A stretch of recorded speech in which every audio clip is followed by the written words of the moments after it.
This is one of the many bows that were deposited in the tomb of King Tutankhamun, presumably because he had used it during his lifetime and it was infused with something of his own aura. It is a composite bow. That means to say it is made of various elastic materials, such as gut and horn, lashed together with sinew, and covered with leather or with colored barks, often highly decorated, a most suitable weapon for a heroic king to use. Unlike the boomerang, which had long been in use in ancient Egypt, the composite bow only came in the 16th century BC. Until that time, the main artillery weapon had been the long bow, as used by the Nubians, who were celebrated all over the Near East for their skill as archers. But the composite bow came in from Asia with a whole set of newfangled weapons just about 2 centuries before King Tutankhamun was born. These scenes in the Valley of the Kings at Thebes recall those stirring days in the winter of 1922 when, after years of fruitless search, Howard Carter and the Earl of Carnarvon at last succeeded in finding the tomb of King Tutankhamun. Slender clues, a piece of torn linen, some broken pots and other debris, overlooked by his predecessors, had led Carter on this 14-year quest.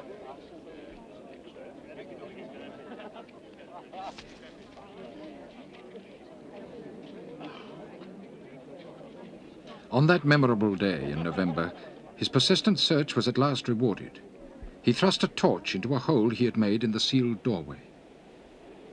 Presently, as my eyes grew accustomed to the light, details of the room within emerged slowly from the mist.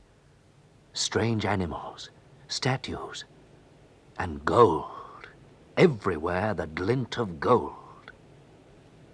Among the many wonderful things was a mass of dismembered chariots. They were piled in a disordered heap, having been taken to pieces to get them through the narrow entrance. The woodwork of these chariots was in sound condition and needed little treatment, but the untanned leather portions had been affected by damp and had dripped into a black, mess-like glue.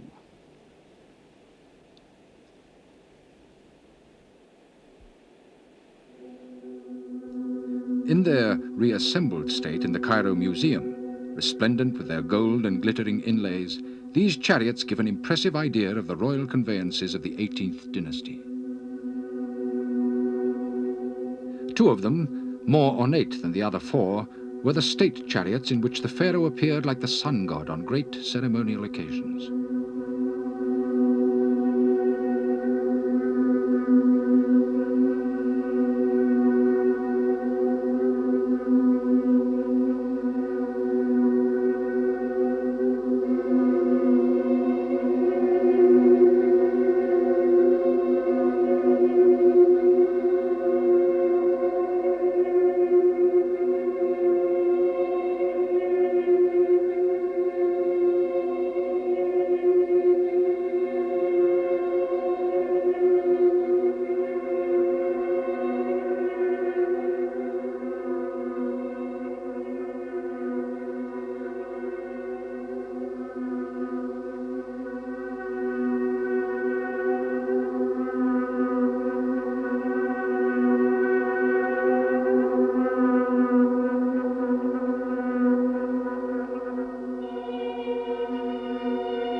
The horse-drawn chariot was introduced into the eastern Mediterranean from Central Asia about the 18th century BC. This new weapon wrought a greater revolution in the world of that time than the motor car has effected in our own day. Not only was a formidable armoured vehicle now introduced into warfare, but great social changes came about. A warrior society appears similar to that mirrored in Homer's Iliad.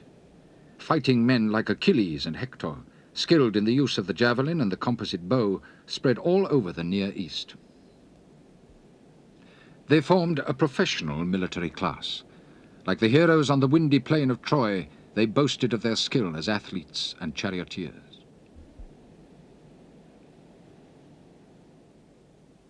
The pharaoh kings, who were their contemporaries in this world of the late Bronze Age, adopted these new ideas with enthusiasm. Instead of the remote, divine king of former ages, more of a god than a priest, and more of a priest than a warrior, the pharaoh himself now took the field in person, at the head of professional armies. Ramesses II even boasted of fighting his way out of an ambush by defeating single-handed an entire Hittite force on the river Orontes in North Syria.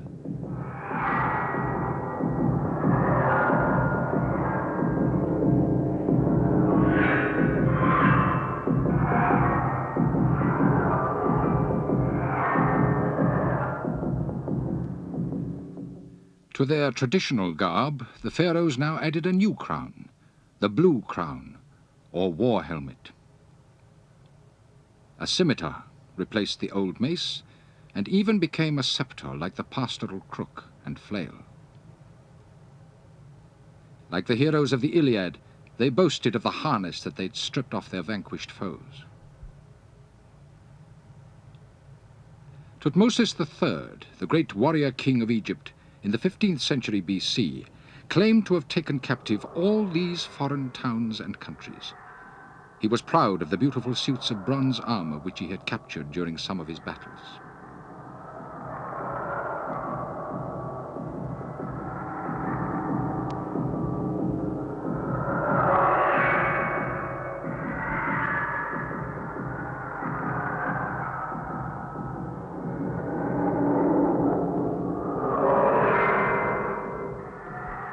Above all, the pharaohs delighted to show themselves as vainglorious champions, mounted in a chariot and charging into the thick of the foe.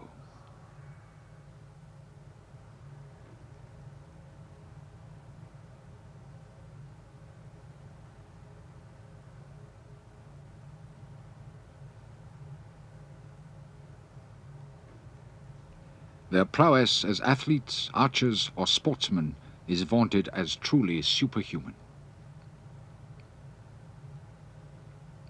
Amenophis II is fulsomely praised for his athletic and military exploits. He mounted a chariot like the war god Mount in his might, and shot his arrows in turn at 4 targets of copper, each a palm thick, mounted on posts. It was a fabulous deed, to shoot at such targets so that his arrows went right through them and dropped to the ground. Such divine heroes had to have memorials that left a vivid record of their great deeds. These were recorded in their mortuary temples. But it was at Thebes, the birthplace of their family, that these champions chose to have their last resting place. They selected a remote gorge on the western bank of the Nile, the region of the setting sun. In this place, now known as the Valley of the Kings, their tombs were hewn. Some of them, like this one of Sethos I, are vast complexes of halls and corridors.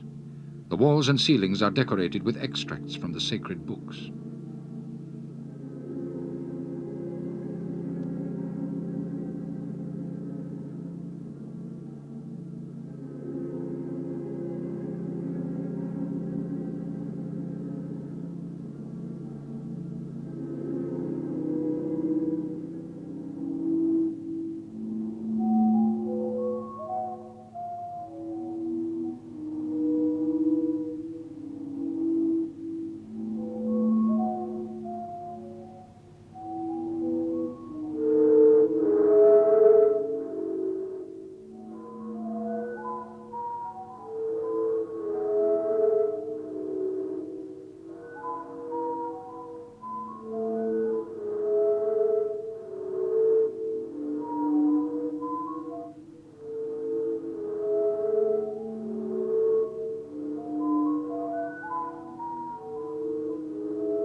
Other tombs are on a much more modest scale. They consist of a few simple chambers, and the walls are often undecorated.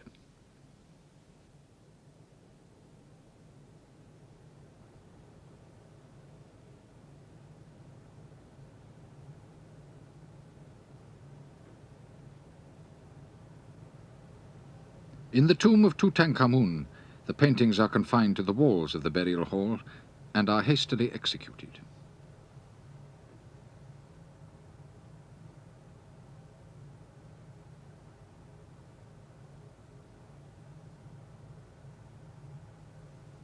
The tombs of nearly 30 of his fellow rulers had been plundered by the end of the new kingdom and often lost under encroaching sands.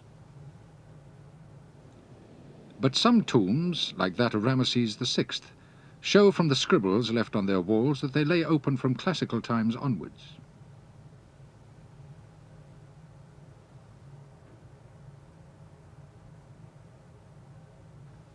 The site of the royal tomb, with its treasure and its occupants, was intended to be a secret place. The public part of the memorial was the mortuary temple built a mile away on the west bank of the Nile. Little remains of most of the temples, and Tutankhamun's has entirely disappeared. The two so-called colossi of Memnon are all that remain of the great entrance gate to the mortuary temple of his father, Amenophis III. Above the foundations, the stela that was at the end of the sanctuary stands derelict in the fields a quarter of a mile away.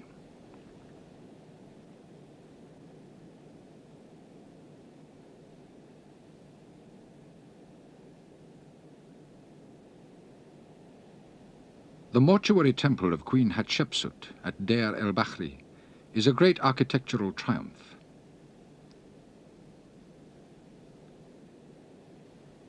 Today it lacks its groves of trees, its pools and papyrus beds, the avenue of colossal sphinxes, and the 200 or so statues in hard and soft stones with which it was once decorated. The expedition of the Metropolitan Museum, New York, has skillfully put together some of these statues from the fragments which they found dumped in a quarry near the site.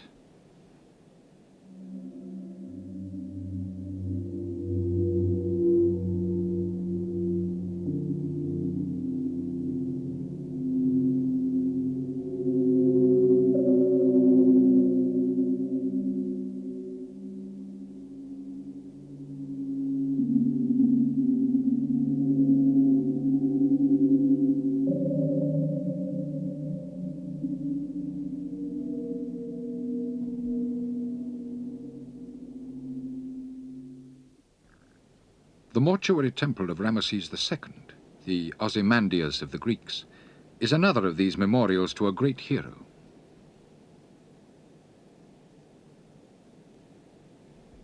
Its ruined walls still record great events in the king's life. A notable feature of this temple was a colossal statue weighing over 1,000 tons, which has inspired a sonnet by Shelley. I met a traveler from an antique land who said, "Two vast and trunkless legs of stone stand in the desert. Near them, on the sand, half sunk, a shattered visage lies. And on the pedestal these words appear. My name is Ozymandias, King of Kings. Look on my works, ye mighty, and despair." The most complete of these mortuary temples is that of Ramesses III at Medinet Habu.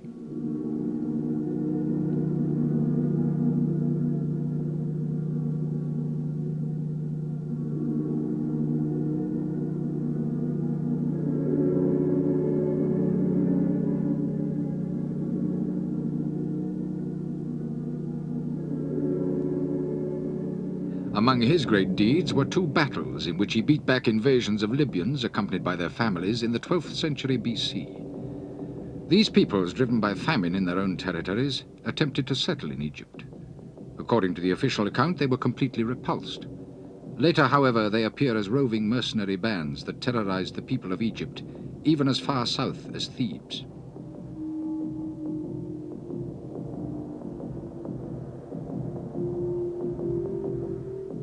Ramesses III also had the task of defeating a confederation of pirates known as the Sea Peoples.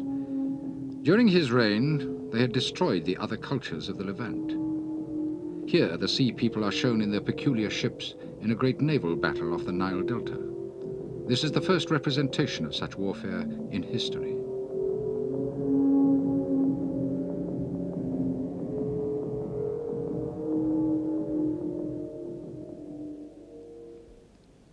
Nobles who served the divine heroes followed the age-old practice of being buried near their kings. These lesser heroes were permitted to carve their tombs in the foothills overlooking the mortuary temples. The painted walls of these tombs have left lively records of their finest hours on earth, hunting the animals of the desert from their chariots.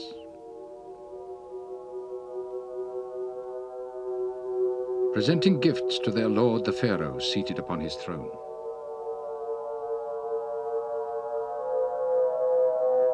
Entertaining their friends to feasting and music.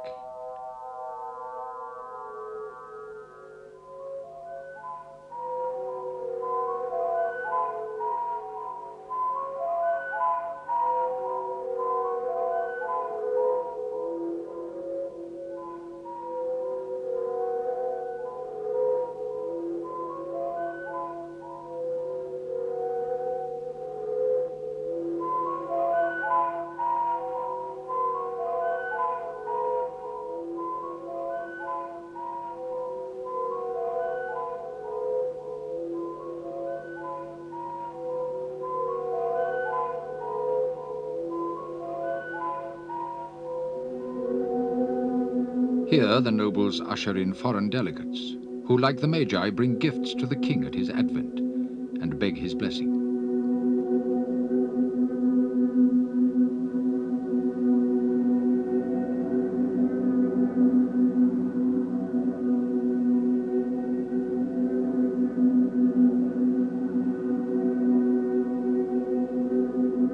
In the late Bronze Age, these pictures of man in his world, fishing on the banks of the Nile, hunting from a chariot in the desert, fighting with a javelin and bow, or boasting of his prowess in battle, glow with that same delight in personal greatness and worldly achievement that also comes to us from Troy in the heroic voices of Ajax and Achilles and Agamemnon.